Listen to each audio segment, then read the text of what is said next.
hearts are hard to daydream, just as soon as he pushes well. With his pot and pan so shiny, he's more fun than a Hi, Tom. Hi, Feisty. Where's the camera? Over there. Hi, Feisty. Hi, Tom.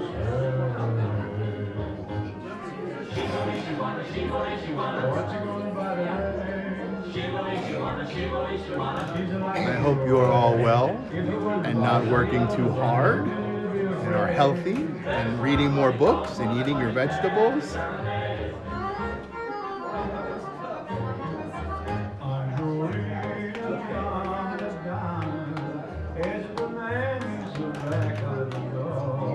At all? Is that a good thing or a bad thing? All right. You might have to whisper, because after the show I pack up and get the hell out of Dodge before they wise up and take the check back.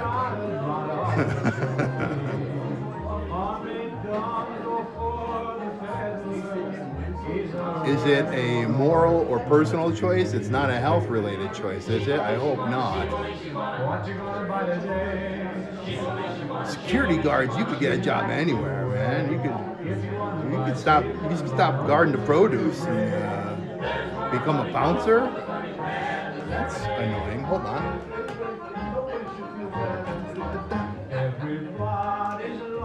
Trust the cables. I was in Jersey yesterday, and I passed at least two gentlemen's clubs. So, oh, they all went to Jersey, I guess. Couldn't believe it. I haven't seen a gentleman's club in a long time. And right now I'm here in part of Connecticut called Mystic, Connecticut. It's where they make the nuclear-powered submarines. All right. Yeah, that could be enough. You might have had enough security. So we're here by a naval base in Mystic, Connecticut, where they make the electric boats and the nuclear submarines. Coming down the road, I'm going to see lots of gentlemen's clubs. Well, didn't see none. They're hiding them better now. All right, stream starts soon.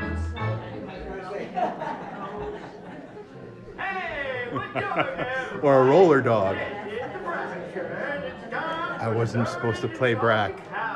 You guys distracted me.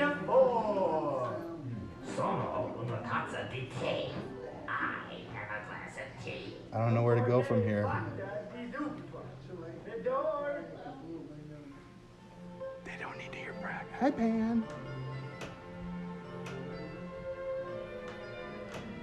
Pan, I made an off-color remark earlier today in Knob Twiddler's stream. I don't know if you read it or not, but if I offended, my apologies. But I said that we both like people with hairy chests.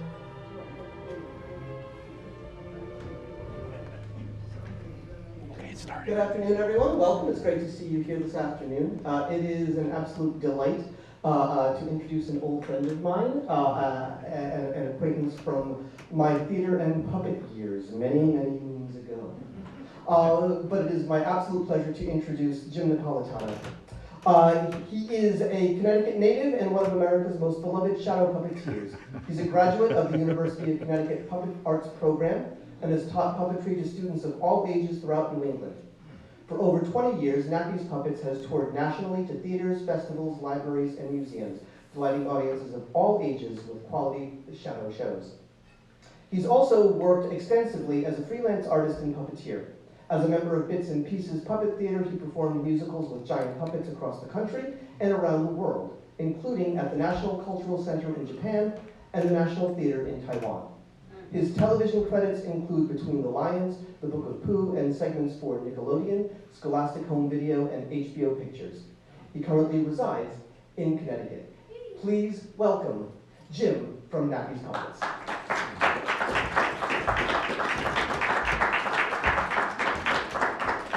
Hi, good afternoon. Oh, I didn't turn my microphone on. Hold on. I was backstage there. I wanted to say, make sure I didn't cuss while the microphone was on. Hi, my name is Jim. Don't believe any of that hype. I wrote that, and I was tooting my own horn. Today I'm going to do a shadow puppet show that's called Shadows Around the World. And while I've studied shadow puppetry, I've read a lot of books, and I've seen a lot of great stuff. I haven't been able to travel everywhere around the world, so I wanted to let you know what I'm going to show you today, what I'll be sharing with you is like the flavor or essence. It's not 100% accurate, but most of my information comes from a book from the 50s, and that's pretty solid, but I just want you to know that. And that predominantly I perform for family audiences with a lot of kids. So I hope you're feeling silly. I need the giggles. That gives me the energy I need. So feel free to have fun with it, or just don't throw anything, please, okay? All right, so we're going to start by getting the correct music cue. That'll be a good thing to start with. And I'm going to start with a Chinese legend of the first shadow puppet. So fingers crossed, because mine are busy. Here we go.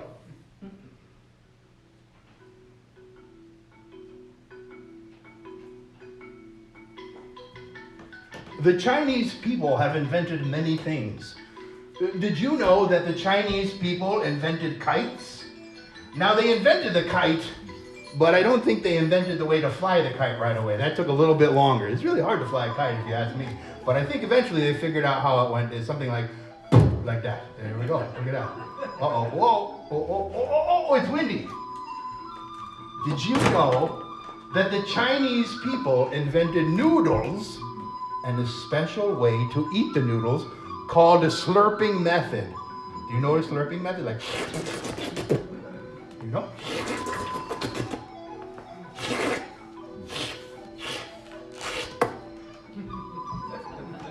And did you know that the Chinese people invented fireworks?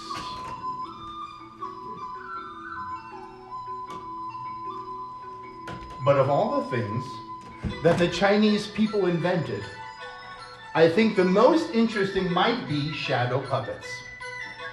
A long time ago in the country of China, there stood the palace of the emperor. At this time, it was Emperor Wu Di. Wu Di was a very good ruler, and he always helped his people whenever they had troubles. Send in the next petitioners. Hey, get out of my way. No, you got to. Oh, this guy's falling. Oh my gosh. Time to fix the talker. Get out of my way. No. What is the problem? Oh, you see, sir, he got his peanut butter all over my chocolate bunny. See? Yeah, well, he got his chocolate bunny in my jar of peanut butter. See?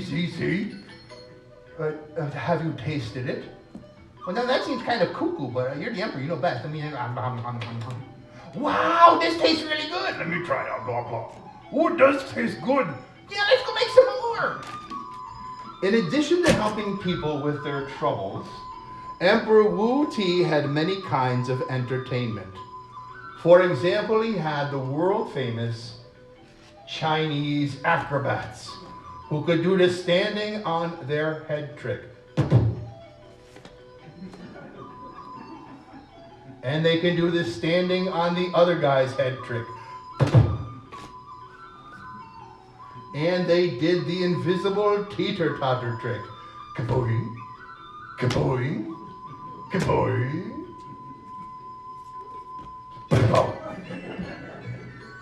But of all the kinds of entertainment that Wu Ti had available, the legend says that his favorite was his dancer. Whenever he felt bad, sad, cranky, or what have you, the legend says he would call for his favorite dancer, and she would dance for him, and he always felt better.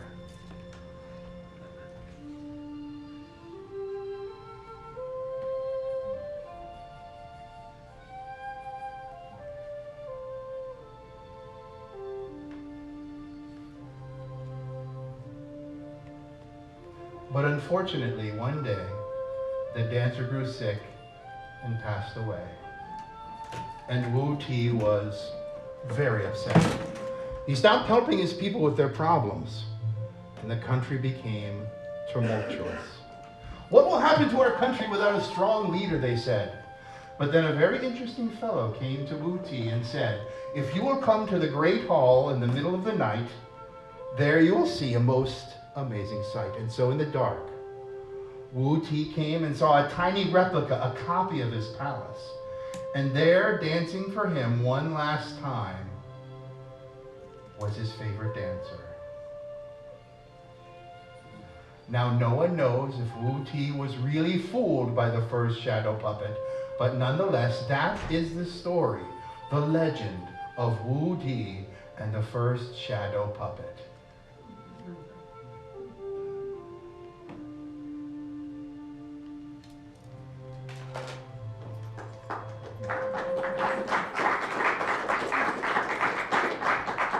Thank you. Let's see if I can stop this music. There we go. And now we'll put my special. Let's see here. We'll do this. Sorry, it's a puppeteer. You've got to get ready for all contingencies. So I brought my own spotlight. Look at that. All right, we're going to go that way. All right. So, as I said, nobody knows if this is a true story, but I think it might be. Because at this time in world history, everybody was traveling to China. Do you know why? Shopping, yes, right, yeah. It's like today, everybody wanted to go shopping, but somebody said it for the silk. I mean, maybe they heard about the fireworks or the noodles, but everybody wanted silk. And this is a beautiful material, great pajamas, good stuff, and only the Chinese people knew at the time how to make it. And so everybody had to travel long, long distances to go to China to get silk. We think they saw things like shadow puppetry. We think shadow puppetry spread throughout the world on the Silk Road. Now I'm going to ask that we take a journey to a place called Turkey. And at this point, the kids fall out laughing because I tell them, yes, in fact, there is a country named Turkey. Now, in Turkey, they have a shadow puppet tradition, but more importantly, historically, the Turks have neighbors that are called Greeks. And they don't get along so very well. All the time they've had discussions, you know what I mean? I'm told not to do this at school assemblies, but I'm going to do it here. They think they're so different they can't get along, but the Turks and the Greeks actually have shadow puppetry in common. In Turkey, the hero of the shadow theater is called Keragoz. In Greek, he is called Keragiosis. Keragoz, Keragios. They look alike, they act alike, somewhat alike. And I think it's very interesting that these two people that can't get along have shadow puppetry in common. Now, I'm going to do a Turkish style, not because it's better than the Greek style, please, no discussions. But what you need to know in the Turkish tradition is that Keragoz, the hero, has a best buddy friend named Hasivad. Hasivad thinks he's a very smart guy, but he's not. Maybe you know somebody like that. Hasivad thinks he's a very handsome guy, but he's not. All the time, Keragoz is making fun of him, calling him a donkey or names. And also, I tell you, please don't call people names. That's not very nice. Even though you see the puppets do it, you're not a puppet, so don't. This is my kid's speech. Don't call people names. It might hurt their feelings. But if you are really good friends, maybe you can tease them a little bit. So, every Keragoz shadow puppet, every Turkish show begins with Hasivad, who comes to say hello to the audience. Hello, everybody. Hello. Hello, hello. I am Hasivad, and I'm here to I'm going to do a little bit of class and culture before we start the next part. We do a little singing. Everybody know the song, Twinkle, Twinkle? You know that one? All right, here we go. A twinkle, twinkle, little... Be quiet. Keragoz, don't interrupt my song. Why not? You interrupted my nap. You call that singing? You sound like a donkey. Be quiet, you donkey. What is it? Don't call me a donkey. I'm not going to listen to him. I'm going to sing. How I wonder what You be quiet. What?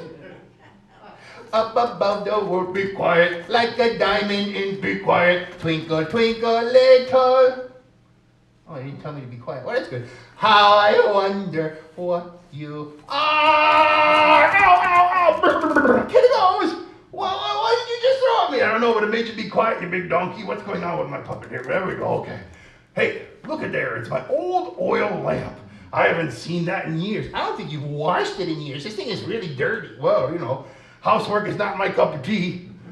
But since the audience is here, I'll do a little dusting. We go, dust, dust, dust. You gotta do a little more. It's very dirty. Dust, dust, dust. A little more. Dust, dust, dust, dust, dust. Whoa, what the heck's going on there? It's never done that before. Hi, 4B. I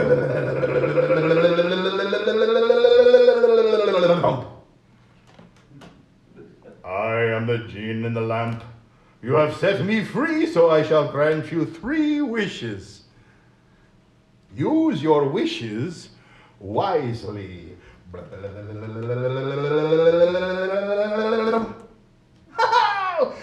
wishes, 3 wishes. We got the 3 wishes. What do you mean we? That's my lamp. I did the dusting. Those are my wishes. Kenny goes, you guys share. Don't you know about sharing? Oh, yeah.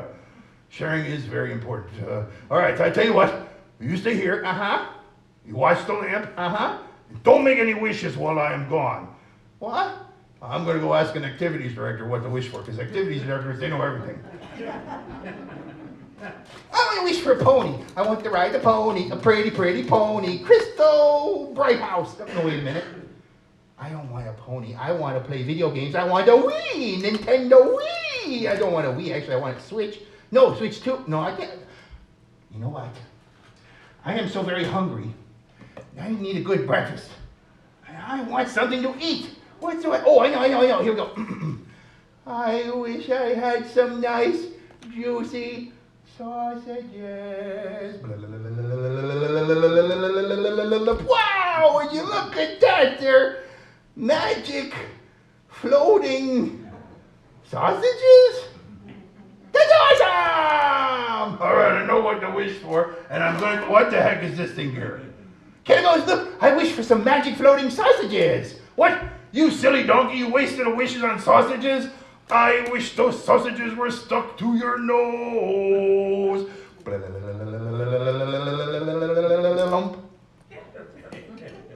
What? Kenny goes, what did you do to me? I tell you what, you don't look like a donkey anymore. No, I don't? No, you look like an elephant. I don't want to look like an elephant! Get these sausages off my nose! All right, I got a plan here. Let me see, what are you doing? Oh, these are very slippery, aren't they? What are you doing? Well, you say you want them off your nose, so I am just going to pull them off your nose. Ow! Ooh, they're on there good. No, don't pull my nose, stop it! All right, plan B, I got a plan B. Plan B is I'm awfully hungry, I need a good breakfast, so I will just eat them off your nose. No, don't eat my nose. How are you doing that, by the way? No, don't eat my nose! Don't eat my nose! Stop! Stop! Stop. You can't eat them off my nose. You can't pull them off my nose. These are magic sausages. You have to wish them off my nose. What? No, I don't want to waste a wish on your sausage nose. Please, Kenny goes, please. Oh, man. Oh, okay, I got it. Perfect, I got it. I wish the sausages were off his nose and that he was a donkey. Why you got this thing about donkeys? And I don't think you can make 2 wishes out of 1 wish. That seems like it's cheating. I don't know. What did Kenny goes? What did you do to me? Tell you what, you big donkey. Yeah, giddy up. No, get off my back.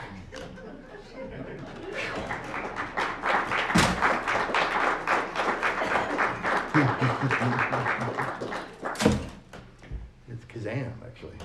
Oh, hey, I'm sorry, this is me cleaning up. Sometimes cleaning up sounds like Velcro coming apart. It's okay. No one will be worried. Let's see, it's very dark in here. It's lovely. It's very, very luxurious. All right, so many times I play in the cafetoriums at schools, you know? It's a cafeteria and an auditorium. Usually sometimes it could be a gym as well. Boy, does a gym teacher hate to see me. And they all go, oh, we're going outside today. All right, sorry. All right, so that's enough about me. Here is an Indonesian shadow puppet show. And the inspiration is from Java or Bali. And there they have a very interesting kind of bunch of things. First of all, every show begins with the Ganogan. And the Ganogan means tree of life. And the tree of life is where all the stories come from. And usually there's like a temple doors, you can see that in the middle, and then there's the guardians of the temple or nirvana. There's like a tiger or a unicorn or a phoenix. I got Mother Goose and a goose. I don't know if you can see that. Yeah, okay. So that's how I do mine. And at the beginning of the show, the Ganogan comes on, does like a little I guess pre-show warm-up dance, like gets the audience ready. And it can also be scenery. that the puppeteer is too lazy to make. So I like that a lot about that. Also, there is some really cool music from a gamelan band, which is minimum 2 kind of metal xylophones, could be horns or gongs or whistles or what have you, but it's a really cool sound. And I have some music to do this Indonesian-inspired but totally American story. Here we go. It's like a slow burn at the beginning. Here it comes.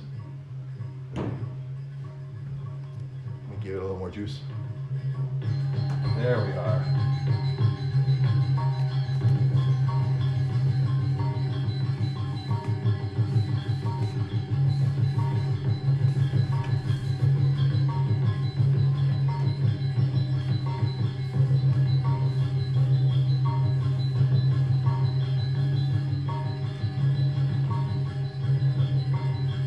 Once upon a time, there was a little old lady. And once upon a time, there was a little old man. And they were kind of lonely, and they were very hungry. Often they would say to each other, "We're lonely." So the lady went to the kitchen to make a gingerbread man. But she didn't have any gingerbread. All she had was a little bit of stinky cheese. So the lady made a stinky cheese man. And she put the bacon there for the mouth, and she put the olives there for the eyes, and then she put the stinky cheese man into the oven to bake. And when it was time to open up the oven, the smell knocked her back, and out came a stinky cheese man. And they said, "Run, run, run as fast as you can. You can't catch me. I'm a stinky cheese man." "What is that terrible smell? You know, I'm really not that hungry." "Yes, and I am really not that lonely." So the little old lady and the little old man, they did not chase the stinky cheese man. But the stinky cheese man ran and ran. He ran and ran and ran. He ran all the way to the fields where was this cow, and the cow stopped and the cow said, "Moo."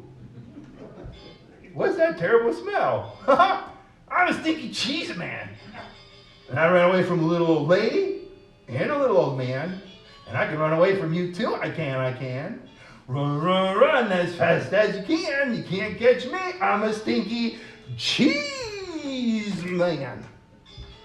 Well, the cow said, "Moo." Bet that stinky cheese man would give somebody 3 or 4 stomach aches. So the cow didn't chase the stinky cheese man neither. But the stinky cheese man ran and ran and ran and ran all the way to a school where there was a little boy and a little girl. And the girl said, "Gross, what's that nasty smell?" "I'm a stinky cheese man, and I ran away from a little old lady and a little old man and the cow. And I can run away from you too. I can. Run, run, run as fast as you can. You can't catch me. I'm a stinky cheese man." "Well, I think if we catch him, our teacher would make us eat him." Blah! So the little boy and the little girl, they did not chase the stinky cheese man either, but the stinky cheese man ran and ran. He ran all the way to a river. That's good. Oh no, how will I ever get across this river? And then do you know who showed up? It was a skunk. And the skunk said, "Hey, y'all, jump on my back and I'll take you across the river." "Are you supposed to be a fox or a wolf or something?" "Hey, don't press your luck, just jump on my back." So the stinky cheese man jumped onto the skunk's back, and the skunk began to swim across the river. But halfway across the river, the skunk said, "Ugh, What is that terrible smell? And he coughed, and he gagged, and he sneezed. Achoo! And the stinky cheese man fell into the water and dissolved away into nothing. The end.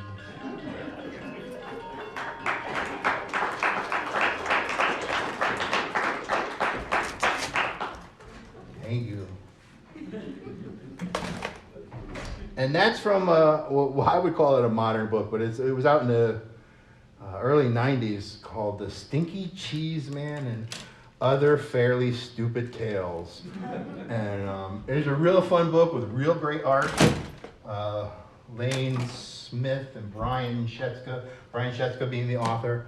So if you ever need to find a cool picture book, The Stinky Cheese Man and Other Fairly Stupid. The other one that I really like is called Cinda Rumpelstiltskin, where they mash up a bunch of different, very, very good. So, now people use puppets and tell stories for lots of different reasons.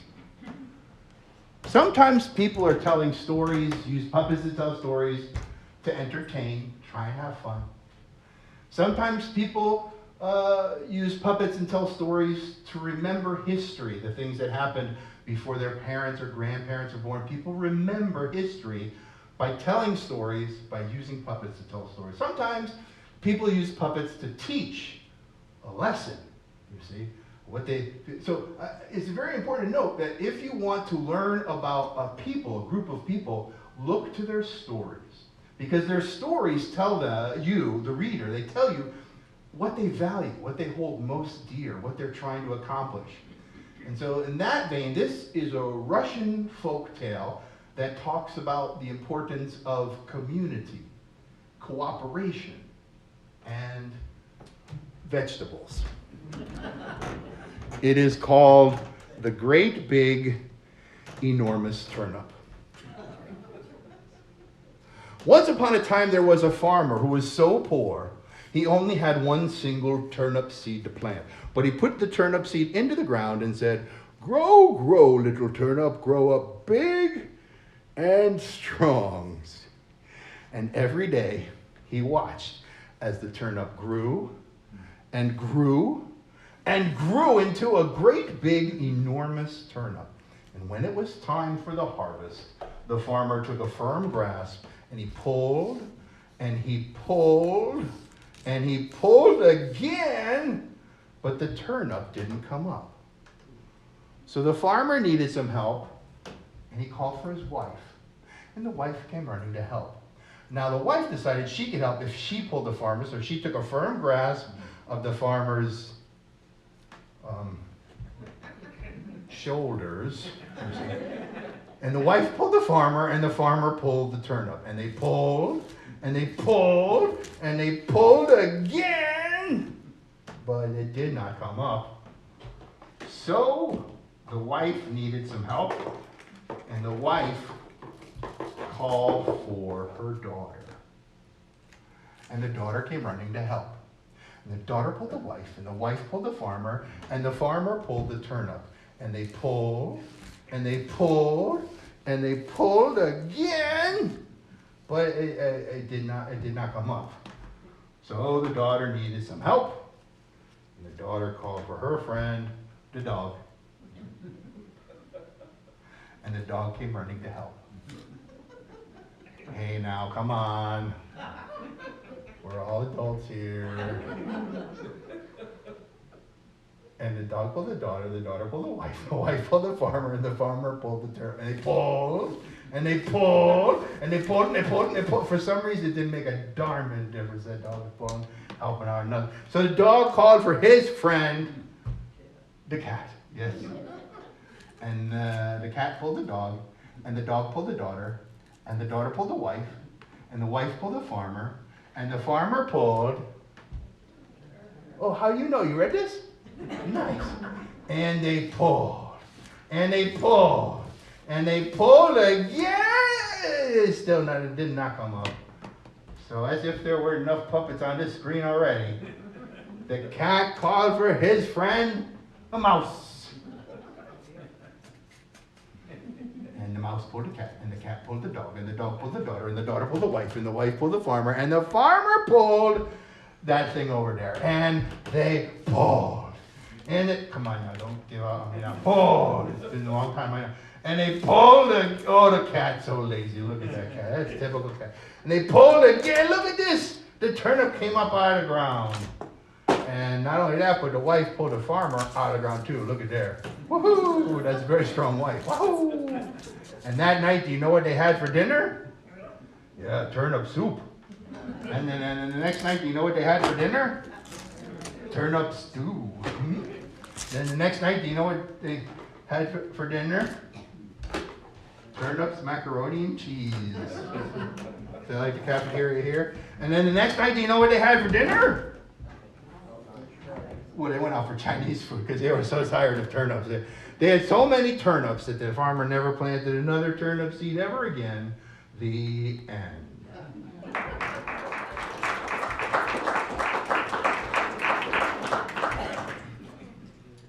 All right. Oh, we're here already. Let's see if I could do this without messing. All right, so this one is from France. It's about 300 years old. It is the most historically accurate piece in this show. I read this in the book, and I've tried to recreate it as faithfully as possible. And well, the music is not 300. The music's not 300 years old. It's Henry Mancini, but I think it fits, and I hope it's pretty funky. So I hope you like it. Let's see about doing this French-inspired shadow puppet show.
Blah.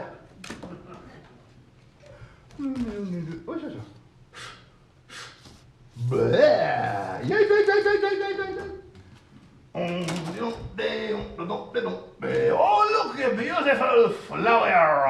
I will take it to my lady friend Juliet and tell her how much she is beautiful, just like this flower. Oh, Juliet, I have the present for you. Come quickly. Juliet, where are you?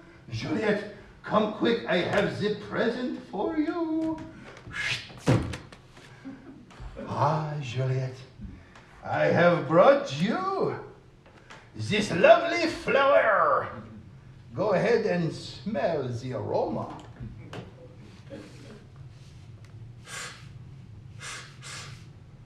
Habide, habudu, achoo.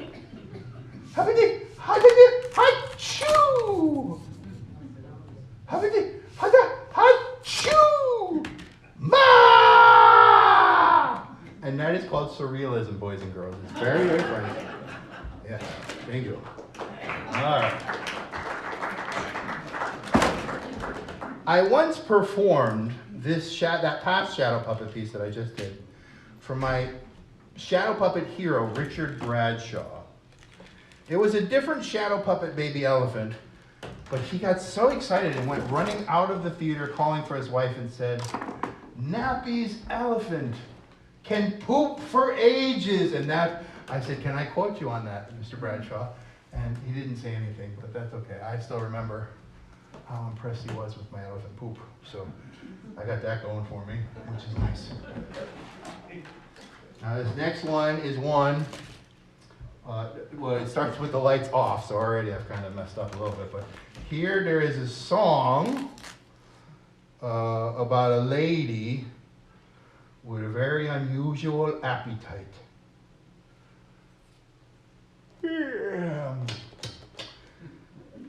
I can't stop yawning. Must be nap time.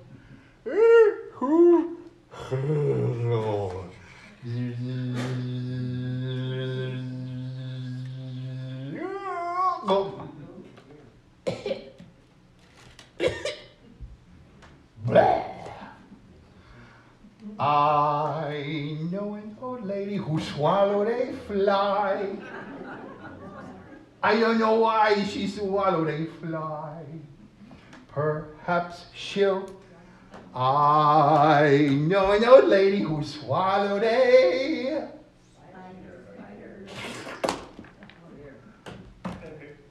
It wriggled and jiggled and tickled inside her. She swallowed the spider to catch the fly. I don't know why she swallowed a fly. Perhaps she'll. I know an old lady who swallowed a. How absurd, she swallowed a bird. She swallowed the bird to catch the spider. It wriggled and jiggled and tickled inside her. She swallowed the spider to catch the fly.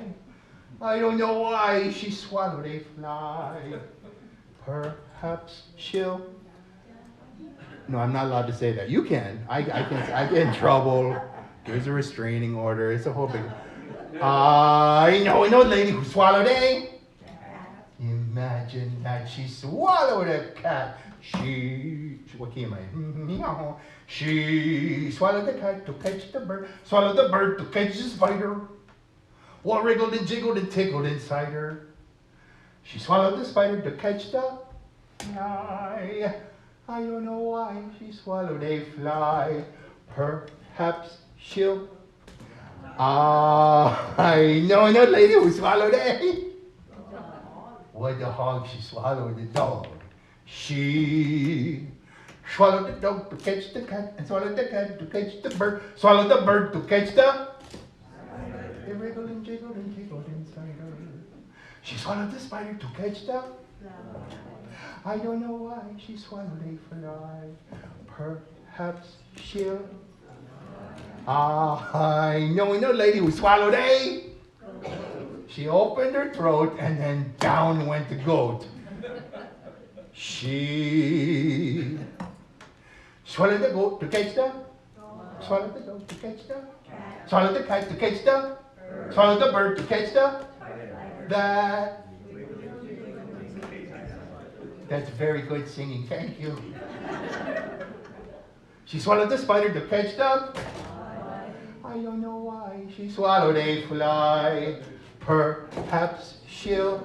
I know an old lady who swallowed a. Cow. Who said it with a question mark? Yes, it's a cow. Don't make fun of my drawing. What's going on here? Let's see you draw the cow. I don't know how, but she swallowed a cow. She swallowed the cow to catch the. Swallowed the goat to catch the. Swallowed the dog to catch the. Swallowed the cat. Oh my gosh! Swallowed the cat to catch the. Swallowed the bird to catch the. Ha ha! Fooled you. It's once again, everybody's a critic. It's a monkey. Yes, it's a. Swallowed that thing to catch this thing. Did the thing, did the other thing, did it one more time. Swallowed the spider to catch the. I don't know why she swallowed a fly. Perhaps she'll. Michael will get that because he knows every show that I normally do starts with monkeys jumping on the bed. So it's a callback. But I didn't do it here because I was too nervous it would be too silly to do monkeys jumping on the bed. But next time. I know the lady who swallowed a horse. Oh, she's dead, of course.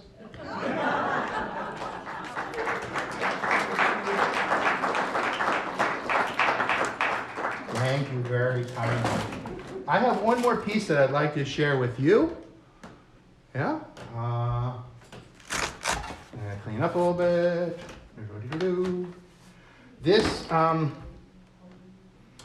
This is a book. It's the first Caldecott Award winning children's book.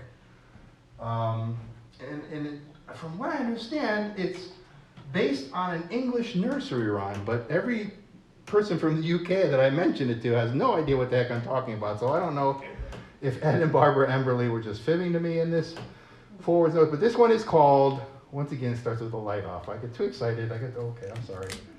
I'll learn to pray. Called Drummer Hoff. Boom, ba-ba-da-be-da, boom, ba-ba-da-be-da, boom, ba-ba-da-be-dum, boom, boom. Drummer Hoff. Boom, ba-ba-da-be-da, boom. Private Parridge brought the carriage. Boom, ba-ba-da-be-da, boom. Private Parridge brought the carriage, but Drummer Hoff fired it off. Boom, boom, boom, ba-ba-da-be-da, boom. Corporal Farrell brought the barrel. Boom, ba-ba-da-be-da, boom. Corporal Farrell brought the barrel. Private Parridge brought the carriage, but Drummer Hoff fired it off. Boom, boom, boom, ba-ba-da-be-da, boom.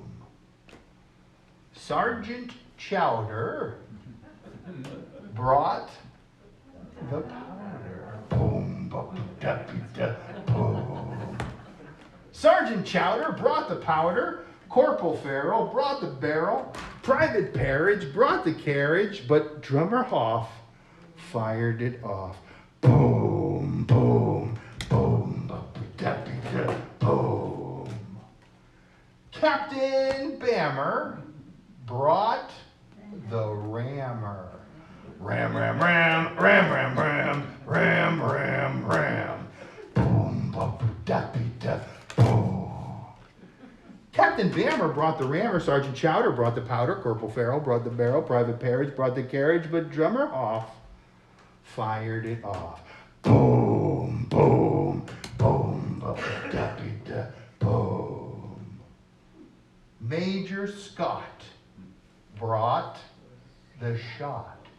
Boom, ba-ba-da-be-da, boom. Major Scott brought the shot. Captain Bammer brought the rammer. Sergeant Chowder brought the powder. Corporal Farrell brought the barrel. Private Parridge brought the carriage. But Drummer Hoff fired it off. Boom, boom, boom, ba-ba-da-be-da, boom. General Border gave the order. Ready! Aim! Fire! Capello! Hey! You call that firing off the cannon? What kind of firing off the cannon is that? My grandmother could fire off the cannon better than that.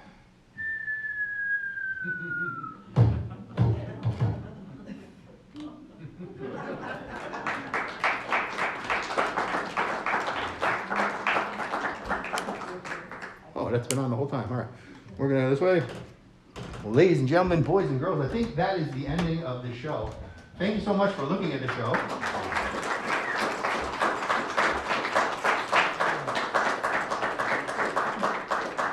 Great pleasure to see you here. Great pleasure to hear you giggling. I love that. Thank you. Don't ever forget how to do that. I know you got stuff you got to go on and do, but are there any questions? I don't normally get to do this. Do you have any? Yes, miss. Can we see some of the pieces? I mean, how big are they? People Are they say, that size? people say they're smaller, bigger. I don't know. I think people say they're bigger than they thought. But there's a weird kind of thing because of all the white space. So here is he, here's me, and here I bring him out to you.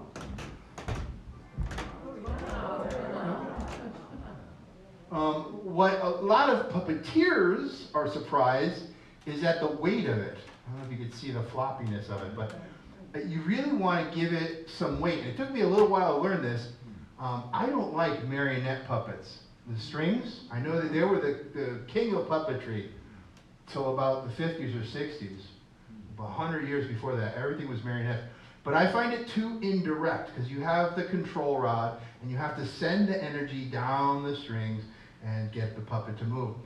But what I did learn, somebody told me, is that the weight, you let inertia or gravity help you out. So I'm just barely making I'm going to exaggerate it, a little rainbow.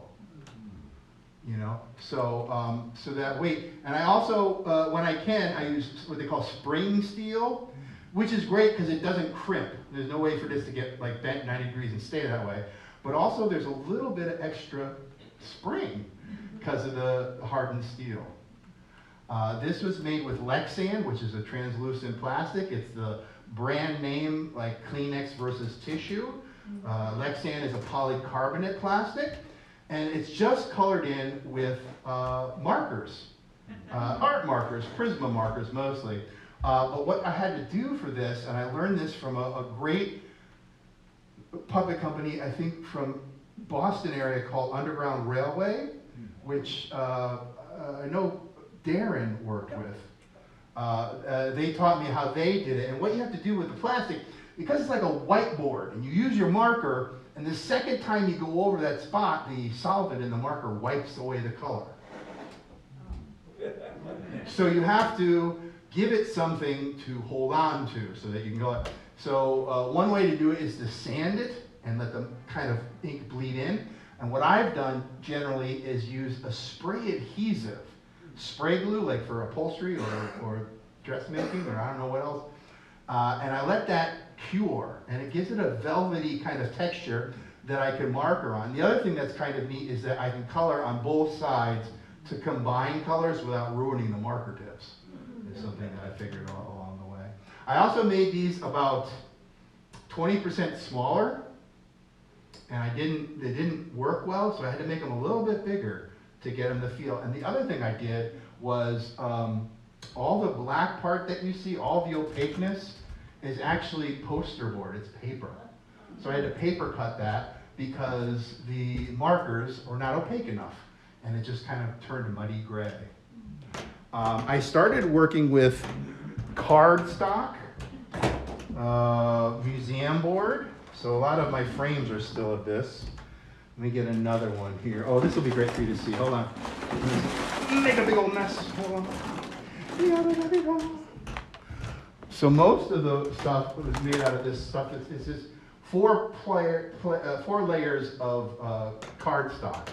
But what happens is it ends up coming apart. But it was really easy to cut. Well, not easy, but predictable. The X-Acto blade that I use, I knew where the X-Acto blade goes. But now I like this stuff, which is HDPE. What would be? A lot of cutting boards are made from this kind of plastic. A lot of food grade bins. It's a really strong plastic. And if I ever, store her and she's kind of folded over or whatever, it won't break off. I haven't found it a wiggle waggle it'll break off. And ultimately that'll go back to flat. It just relaxes back into it. But for this, I cut it with tin snips. And I do have Indonesian chisels from Bali to do the interior ones. And I just cut a hole, and then I just covered a hole, and I have this kind of thing called a hinge, and that's just with tape. I don't know if you've ever heard of tape. But, what's really fun about Shadows is it's very accessible. For the classroom, you have everything you need. You have pretty much everything you need around you. You can make your rods out of coffee stirrers, or straws without having to go, crazy metal on dowel action. So I drew her with no mouth. Yeah, she only has 3 pieces. The third piece is her mouth. On her mouth, there is a rod that goes down, and then I have this string that I pull, and pulls her mouth down. And when I let go, she's got elastic thread that brings it back. And something that stops. Okay. There's a little straw with the rod, and I curled up the rod so that it can't go any higher. Like she can't swallow her own brains. It's called a stop. I was like, where did I put the stop? I put it on the rod at the end of the straw. Acts as a stop. So a lot of puppets, you know, you want to put a piece of string or something from here to here so it can only bend this way, and I'm not going to do it for you because I have to go, but it doesn't go backwards. It's called a stop. There's different ways to do that.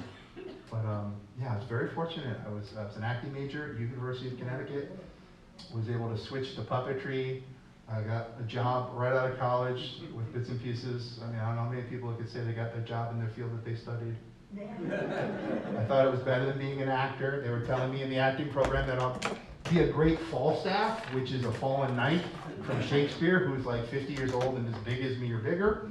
And I was 21. I'm not waiting in tables for 20 years to become Falstaff. So it's been a great life, and I've gotten a chance to meet cool people. Yeah. So another question I see? Oh, we're going to bring the mic over so everybody can hear. When you were a little boy, I was a handful. did you see puppets, or what was the inspiration for you to get involved in the first place? There are a number of different incidents during my life, but I grew up watching Sesame Street. I am born in 71, so about 74, 75, I was watching that. Then the Muppet Show, big inspiration. But more locally, at the Eugene O'Neill Theater Center in Waterford, there was a fellow there that started a professional puppetry institute. It was called IPA, Institute of Professional Puppet Arts. And they had like an outreach day, and I went to the O'Neill and saw some crazy show. I haven't figured out what show it was. I must have been about 6 or 7. And I made a paper plate moving mouth sock puppet that they stapled it in and cut me all up. It was not a good workshop, but so I had that experience of it. My dad saw it in the paper. He's like, "Oh look, it's Howdy Doody's mom," which is Margot Rose, who was a Waterford resident and did great things to get the O'Neill Theater Center up and running from a barn. So he's like, "Oh, let's go see Howdy Doody's mom."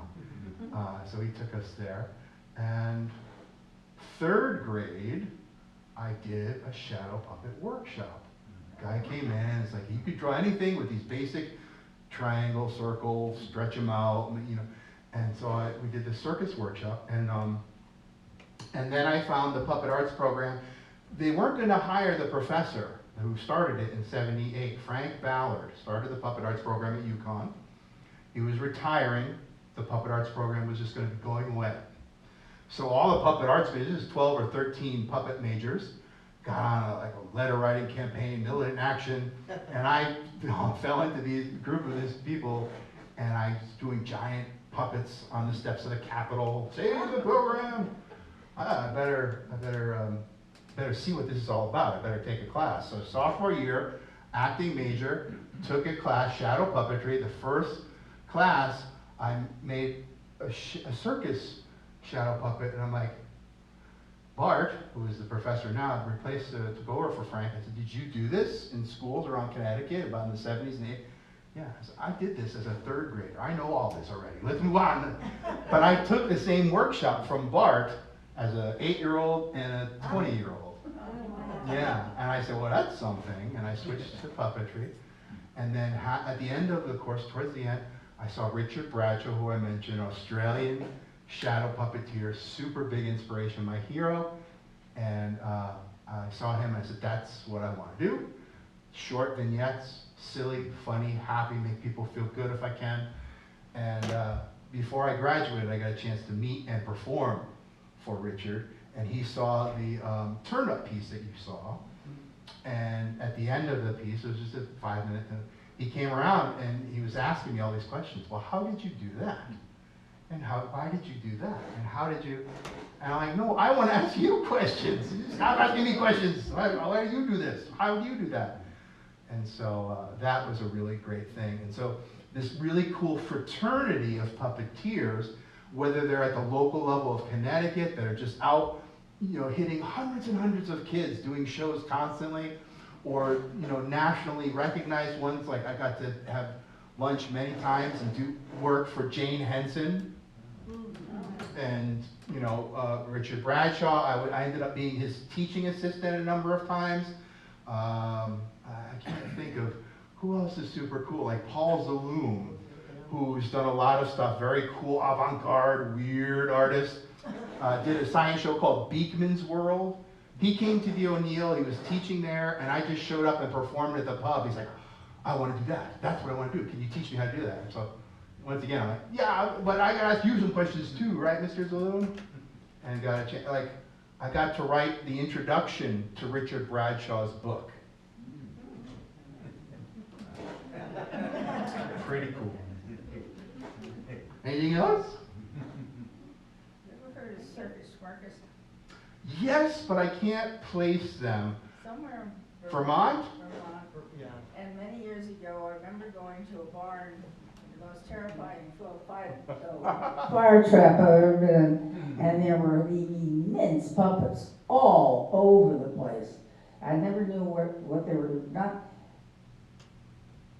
I don't know that it has anything to do with Circus Circus. The people I was visiting were running Circus Circus, and they took me to this barn. Oh, you went to, it was in Vermont, yeah? Yeah. Glover, Vermont? Somewhere near Barton, that's all I know. Bread and Puppet. Bread and Puppet are incredible Bread and institution. Puppet, that's right, Yep. yeah, okay. Yeah, they do very large, very rough. I didn't like them Right. for a long time. And Peter Schumann, the director, came to the O'Neill, and he started off his talk. We don't make pretty puppets. That's not the point. I'm like, oh, okay, go ahead. I'm listening now. Because they're pretty aesthetically challenging is what I call them. But they do socially activist puppetry. They're about getting anybody in the community. We're going to do this what they call it, a circus, the Grand Resurrection Circus, about whatever it is.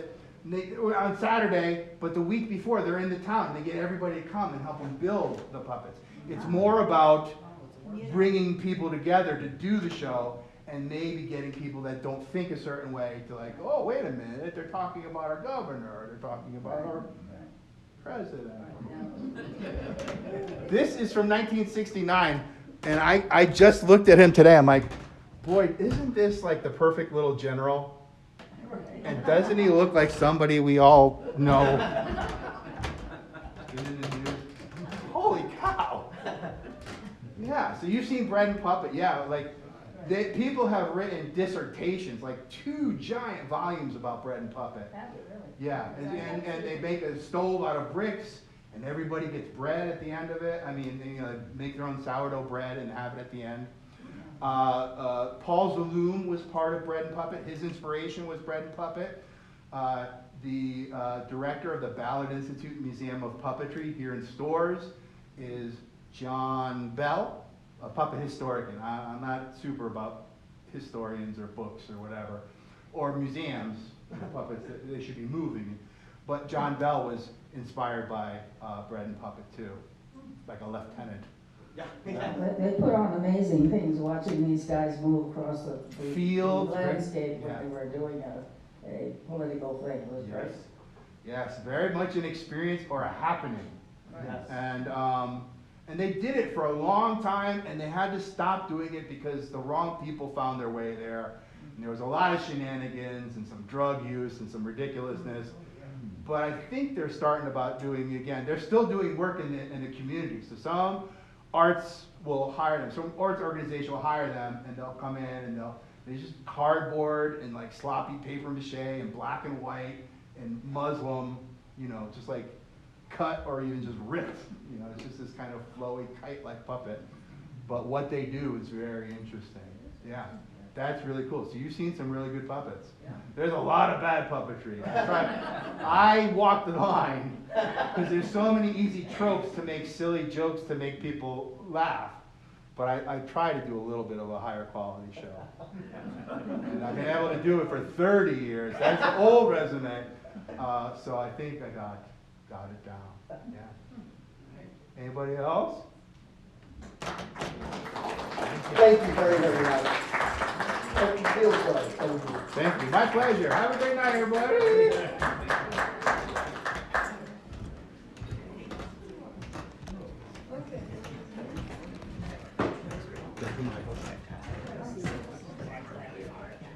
Not what I expected. Don't play, they come to play. I'm gonna turn you around. You wanna come? Because I thought it might. Oh, yeah, no, I put it all away. I clean up as I go. And this box is really Right. off the wall. But, Fantastic. yeah. But everything goes in these two little boxes underneath the table there. Right. And that's cool. You know, like puppets are economical not only monetarily, but space-wise. Space-wise. Right? I got this whole half-hour, 45-minute show in these two boxes. Yeah. Including the light and everything, Yep. and the thing. Yep. And I did the sewing, and I did the. This isn't really electricity. It's just a light bulb holder with a plug at the bottom of it. So I just plug in an extension cord. Right. So it's not any big deal. But I made it. Yeah. You know. And you try and do it with things that you can get anywhere, you know. So wherever I am, I don't travel across the nation a whole much anymore, but you know, I can find it at Home Depot and fix it if I need to. So PVC and Well, Velcro. thank you for keeping the joy of puppetry alive. Because as a child, I never saw it. Really? No. Oh I my didn't. gosh. Never did, and I didn't until I can't remember when I first saw puppetry. Maybe I was 20 or something. Uh-huh. But I think it's just a great thing. Thank you. I'm glad you think so. And I'm just You doing my dance Yep. and letting other people see It'd be a great time. and take it. Great voices. Your art actor training was very good too. Thank you. Thank you very much. Well, that went better than I thought. Thank you.